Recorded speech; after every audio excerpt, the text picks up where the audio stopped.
उत्तर प्रदेश के परिषदीय प्राथमिक विद्यालयों में 45,000 पदों पर प्राथमिक स्तर की शिक्षक भर्ती से संबंधित पोस्ट आपने फेसबुक पर और ट्विटर पर जरूर देखे होंगे। आप लोग में से बहुत सारे लोगों के द्वारा कमेंट के माध्यम से और साथ ही साथ ईमेल के माध्यम से इससे संबंधित सूचना साझा करने के लिए बोला था। आज के इस वीडियो में हम लोग जानेंगे कि 45,000 शिक्षकों की भर्ती से संबंधित ये खबर कहाँ से आ रही है और इसमें कितनी सच्चाई है। अंत तक जरूर जुड़े रहिएगा। नमस्कार दोस्तों, मेरा नाम है नीरज। आप देख रहे हैं कैरियर बिट यूट्यूब चैनल। अगर आप इस चैनल पर पहली बार विजिट कर रहे हैं तो इसको सब्सक्राइब करते हुए बेल आइकन को प्रेस करना ना भूलें। ये वीडियो किसी को भी डीमोटिवेट करने के लिए नहीं है, लेकिन सच्चाई क्या है उससे वाकिफ होना आपके लिए बेहद जरूरी है। तो अगर आप इस प्रकार की खबरों को सुनकर के डीमोटिवेट हो जाते हैं तो यहीं पर इस वीडियो को स्किप कर सकते हैं। यहाँ पर देखिए, इतने बड़े पदों पर शिक्षक भर्ती या फिर प्राथमिक में शिक्षक भर्ती की जब भी बात होती है तो इतिहास गवाह रहा है कि इस प्रकार की भर्तियों के संबंध में सबसे पहले जो घोषणा होती है वो मुख्यमंत्री के द्वारा किसी सभा में या फिर उनके ट्विटर हैंडल से या फिर उनके पब्लिक प्लेटफॉर्म के माध्यम से इस तरीके की सूचना पहले निकल करके आती है। उसके बाद धीरे धीरे ये खबरें नीचे तक पहुंचती हैं। क्या उत्तर प्रदेश के मुख्यमंत्री जी के द्वारा इस प्रकार की सूचना किसी भी सभा में किसी भी एक तरीके से संबोधन में की गई है? क्या उनके ऑफिशियल ट्विटर हैंडल से या फिर पब्लिक प्लेटफॉर्म से इस तरीके की सूचना साझा की गई है? क्या बेसिक शिक्षा मंत्री जी के द्वारा इस प्रकार की सूचना साझा की गई है? क्या उनके द्वारा इस प्रकार का कोई मीडिया में स्टेटमेंट दिया गया? आपका जवाब होगा नहीं। तो यानी कि ये जो 45,000 पदों पर शिक्षक भर्ती की बात निकल करके आ रही है, ये जरूरी नहीं है कि गलत ही हो, लेकिन ये पूरी तरीके से एजम्पशन पर बेस्ड है। एजम्पशन कैसा? एजम्पशन इस तरीके से कि यूपी टेट की परीक्षा 29-30 जनवरी 2026 को होना प्रस्तावित है। उसके बाद से 1 से 1.5 महीना अगर ये रिजल्ट में समय ले लेते हैं तो फरवरी का माह आ चुका होगा। फरवरी लास्ट में हम लोग पहुंच चुके होंगे, फरवरी या फिर मिड मार्च तक हम लोग पहुंच चुके होंगे। उसके बाद से जैसा कि आपको ज्ञात होगा कि 2027 में विधानसभा चुनाव होने प्रस्तावित हैं और शिक्षक भर्ती एक लंबी प्रक्रिया होती है जिसमें अगर उस चुनावी माहौल को टारगेट करना होगा तो 1 साल का मार्जिन लेकर के राज्य सरकार चलेगी। और इसी को ध्यान में रखते हुए इस तरीके से एजम्पशन लगाए जा रहे हैं कि चूंकि वर्षों से उत्तर प्रदेश में शिक्षक भर्ती का विज्ञापन नहीं जारी किया गया है, इसलिए यूपी टेट के रिजल्ट के बाद से बड़े स्तर पर शिक्षक भर्ती का विज्ञापन जारी किया जा सकता है। ये सिर्फ और सिर्फ एजम्पशन है। अभी ना तो शिक्षा विभाग ने इसे कन्फर्म किया है, ना ही शिक्षा मंत्री ने कन्फर्म किया है और ना ही प्रदेश के मुखिया के द्वारा इस प्रकार का कोई भी स्टेटमेंट दिया गया। ये सिर्फ और सिर्फ एजम्पशन है, इससे ज़्यादा कुछ भी नहीं है। अब क्या इसमें अभी की रणनीति या फिर अभी की शिक्षा विभाग की क्या चीज़ें चल रही हैं इसके बारे में समझ लीजिए। अभी आपको ज्ञात होगा कि समायोजन की प्रक्रिया उत्तर प्रदेश में चल रही थी, जिस पर माननीय हाईकोर्ट ने ये मामला माननीय हाईकोर्ट में विचाराधीन है। इसके अलावा अगर आपको याद हो तो मर्जर की प्रक्रिया राज्य सरकार चला रही थी, जिस पर माननीय हाईकोर्ट में सुनवाई अभी चल रही है। अभी अंतिम रूप से कोई भी फैसला नहीं आया है। मर्जर के बाद से एक्चुअल कितने बच्चों ने विद्यालय छोड़े या फिर कितने बच्चे विद्यालय पहुंच पा रहे हैं, इसका एक्चुअल डेटा अभी किसी के पास अवेलेबल नहीं है। नो डाउट विद्यालय जब एक स्थान से दूसरे स्थान तक मर्ज हुए हैं तो कुछ कैंडिडेट ने स्कूल जरूर छोड़ दिए होंगे। स्कूल छोड़ने से पहले यानी ये जो मर्जर की प्रक्रिया चल रही थी उससे पहले अगर आप देखेंगे सरकार का खुद का ही आंकड़ा है विधानसभा में कि उनके पास टीचर जो थे वो सरप्लस में थे, जो मानक होता है उससे भी नीचे वो आ चुका है।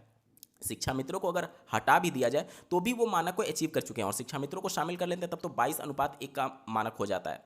तो अभी के हिसाब से और जो चीज़ें प्रक्रिया कोर्ट में चल रही हैं और चूंकि उससे भी जो मानक होगा वो प्रभावित होगा, क्योंकि मर्जर को लेकर के अगर हाईकोर्ट का परमिशन मिल जाता है या फिर कोई भी रोक नहीं लगाई जाती है तो नो डाउट छात्रों की संख्या में और कमी आएगी, क्योंकि जो बच्चे दूर होने की वजह से नहीं जा पा रहे हैं वो जाहिर सी बात है प्राइवेट स्कूल में चले जाएंगे, अपने घर के पास के प्राइवेट स्कूल में चले जाएंगे। बहुत सारी उस समय मीडिया में कवरेज हो रही थी इन चीज़ों को लेकर के, आप भली भांति अवगत होंगे।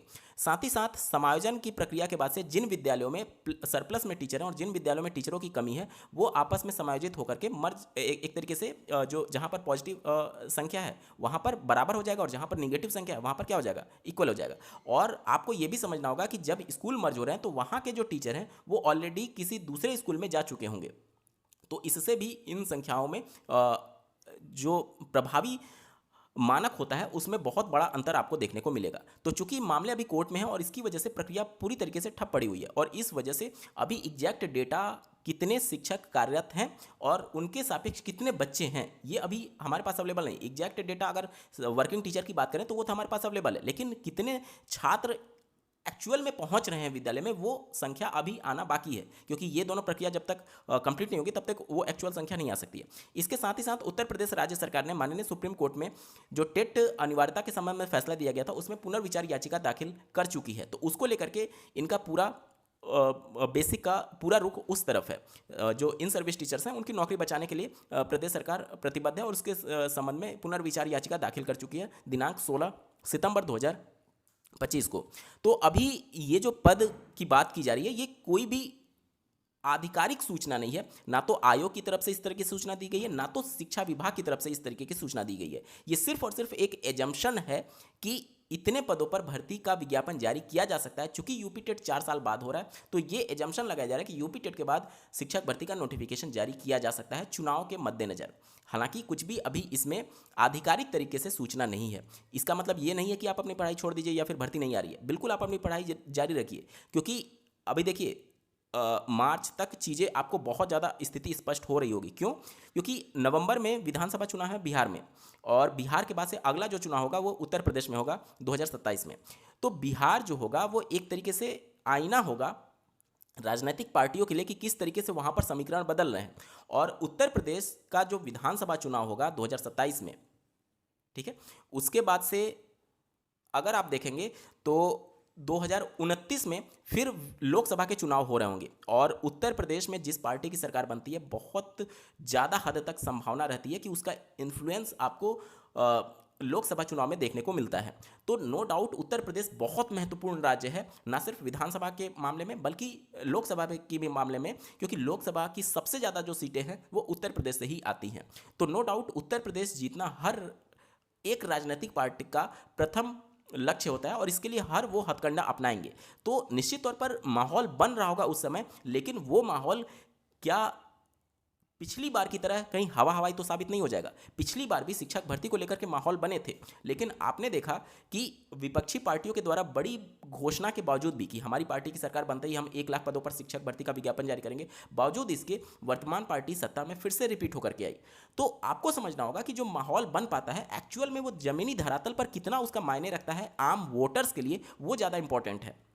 ठीक है, तो यहाँ पर आपको समझना होगा कि ये 45,000 पद की बात जो निकल करके आ रही है वो सिर्फ और सिर्फ अभी एजम्पशन के बेस पर है, कोई भी आधिकारिक सूचना नहीं है। एक केवल अनुमान लगाया जा रहा है कि चूंकि चुनावी वर्ष होने वाला है अगला वर्ष, इस वजह से इतने पदों पर शिक्षक भर्ती के लिए राज्य सरकार विचार कर सकती है। विचार अभी किया नहीं गया है। उम्मीद करता हूँ आपके सारे डाउट्स क्लियर हो गए होंगे। बावजूद इसके अगर आपका कोई प्रश्न रह जाता है तो कमेंट के माध्यम से पूछ सकते हैं। आपको ये वीडियो कैसा लगा? ऐसे ही महत्वपूर्ण अपडेट के लिए इस चैनल को सब्सक्राइब करना ना भूलें। इस वीडियो को देखने के लिए आपका बहुत बहुत धन्यवाद। भगवान करे आपका दिन शुभ हो।